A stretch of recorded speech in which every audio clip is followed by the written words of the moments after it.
over the past couple of years, we've done a number of things on strengthening our measures to deal with transshipment and diversion.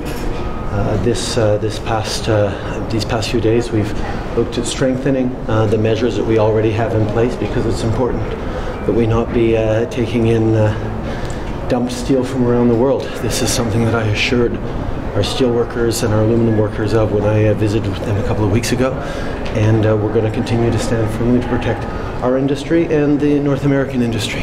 The measures are intended to make sure that there is no transshipment or redirection of low-price steel that might come in from other places around the world into the Canadian market. We want to protect our steel and aluminum industries, and these measures are to ensure that there is no circumvention of Canadian border rules or regulations. But are you putting more resources? I mean, what's the announcement today? There's a little point there about your department. Is it something new, or are you already doing it? It's enhancing the vigor. We already are, as the announcement indicates, we already have very strong measures in place, but we want to make sure that two things: that foreign steel does not end up getting dumped unfairly into the Canadian market, and secondly, that steel does not find its way elsewhere into the North American market.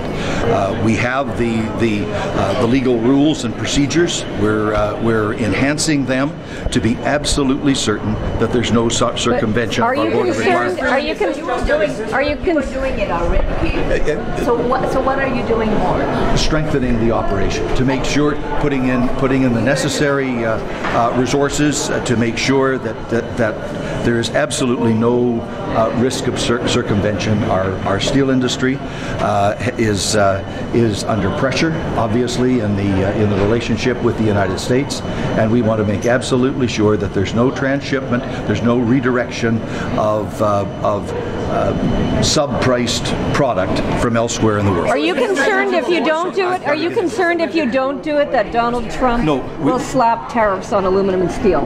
We've been very clear that our rules are strong, and we're going to make sure that they are fully and properly enforced, and we're not going to give anyone any specious excuse for any kind of action against the Canadian steel or aluminum industry, because that action is totally, entirely, and utterly unjustified. Minister Freeland.